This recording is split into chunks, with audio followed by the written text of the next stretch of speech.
বেড়ে গেছে লোকসভা ভোটের দামামা। ইতিমধ্যেই ভোট ঘোষণা হয়ে গেছে, আর ভোট ঘোষণা হতেই তৃণমূল কংগ্রেস 42টি আসনে প্রার্থী তালিকা সবার প্রথম ঘোষণা করে দিয়েছে।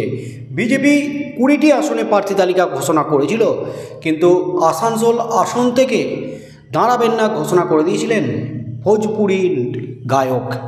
আর তার মধ্যেই কিন্তু লোকসভা ভোটের আগে জোর কদমে প্রচার শুরু করে দিয়েছে সমস্ত রাজনৈতিক দল। তৃণমূল কংগ্রেসের প্রার্থী তালিকা ঘোষণা হতেই কিন্তু একেবারে কোমর বেঁধে মাঠে নেমে পড়েছে পুরনো জমি ফেরত পেতে। তার মধ্যেই তৃণমূল প্রার্থী জুন মালিয়া ইতিমধ্যেই প্রচার শুরু করে দিয়েছেন জোর কদমে।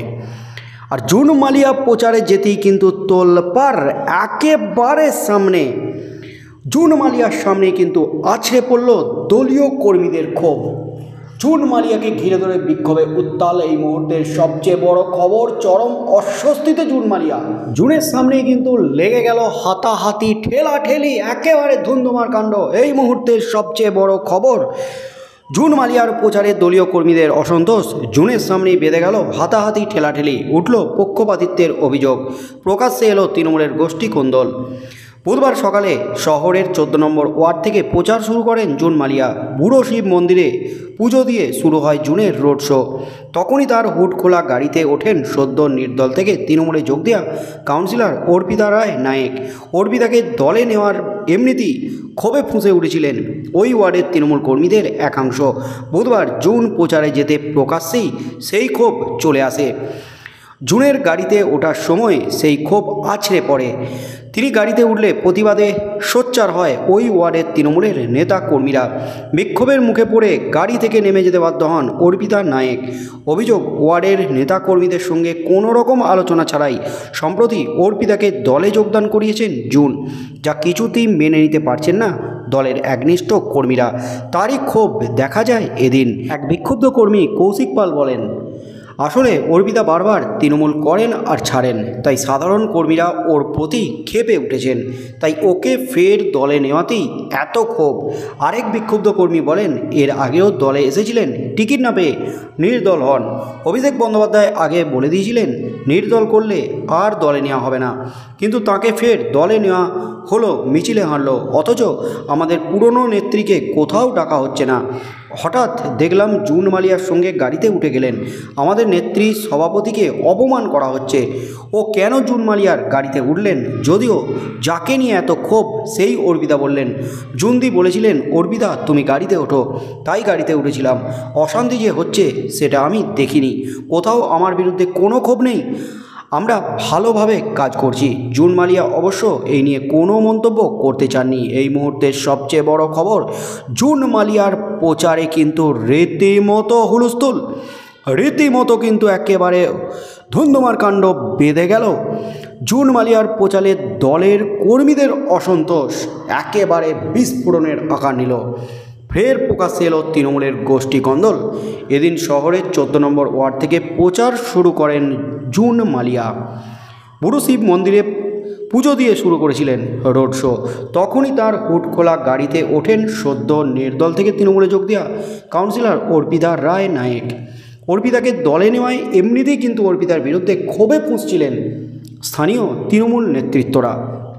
জুনের গাড়িতে ওঠার সময় সেই ক্ষোভ একেবারে আছড়ে পড়ে। তিনি গাড়িতে উঠলে প্রতিবাদে সোচ্চার হন। হাতাহাতি, ঠেলাঠেলি, ধুমধুমার কাণ্ড বেঁধে যায় একেবারে জুন মালিয়ার সামনেই কিন্তু রণক্ষেত্র।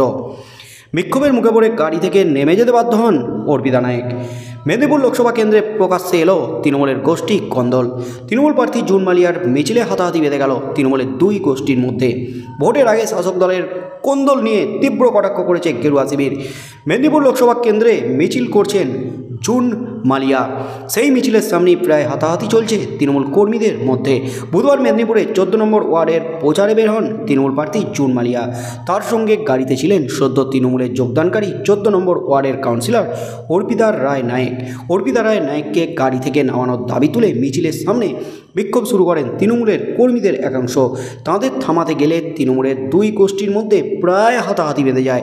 পরিস্থিতি সামাল দিতে অর্পিতা রায় নায়েককে গাড়ি থেকে নামিয়ে দিতে বাধ্য হন জুন মালিয়া। মেদিনীপুর পুরসভার 14 নম্বর ওয়ার্ড যুব তৃণমূল কংগ্রেসের সহসভাপতি রাজদীপ ঘোষ বলেন, আমাদের কাউন্সিলর যে দুদিন যোগদান করেছে আর আমরা পুরাতন কর্মী, সারাক্ষণ আমরা 14 নম্বর ওয়ার্ডের তৃণমূল কংগ্রেসটা করেই যাচ্ছি। আমরা আজকে দেখলাম প্রার্থী জুন মালিয়ার সঙ্গে হট করে গাড়িতে উঠে গেলেন তিনি। কেন উঠবেন? এই প্রসঙ্গে মেদিনীপুর পুরসভার 14 নম্বর ওয়ার্ডের কাউন্সিলর অর্পিতা রায় নায়েকের মন্তব্য, আমি কিছু জানি না, কিছু দেখিও নি, আমার ওয়ার্ডে মিছিল ছিল, আমাকে যেতে বলেছিল, গেছি। মেদিনীপুর লোকসভা কেন্দ্রের তৃণমূল প্রার্থী জুন মালিয়া বলেন, আমি যখন র্যালি করছিলাম তখন এটা আমার সামনে হয়নি, সুতরাং না জেনে আমি কোনো মন্তব্য করতে পারবো না।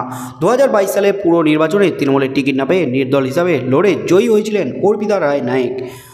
16 মার্চ জুন মালিয়ার হাত ধরে ফের তৃণমূলে যোগদান করেন তিনি। 22 মার্চ অর্পিতা রায় নায়েকের বিরুদ্ধে পোস্টার পড়েছিল 14 নম্বর ওয়ার্ডে। ভোটের আগে তৃণমূলের গোষ্ঠী কন্দল প্রকাশ্যে আসায় কটাক্ষ করেছে বিজেপি। মেদিনীপুর লোকসভা কেন্দ্র বিজেপি প্রার্থী অগ্নিমিত্রা পাল বলেন, সিন্ডিকেটের ভাগটা কে পাবে, কত টাকা কাটমানি আসবে, কোথা থেকে কে তোলা তুলবে, এইসবের লড়াই, এটা কোনো প্রথমবার লড়াই নয়। সারা পশ্চিমবঙ্গে তৃণমূল এটা করছে, তৃণমূলে এই ঘটনা ঘটছে। অন্যদিকে 14 নম্বর ওয়ার্ডের তৃণমূল প্রার্থী জুন মালিয়ার মিছিলে শিশুরা ছিল বলে অভিযোগ বিজেপির। মিছিলে শিশুদের থাকার ছবি নিয়ে নির্বাচন কমিশনে অভিযোগ জানিয়েছেন মেদিনীপুর সাংগঠনিক জেলার বিজেপির জেলা সভাপতি শঙ্কর গুছাইত। মেদিনীপুর পুরসভার চেয়ারম্যান সৌমেন খানকে শোকজ করেছে নির্বাচন কমিশন। সব মিলিয়ে কিন্তু জুন মালিয়ার সামনে একেবারে ধুন্ধুমার কাণ্ড।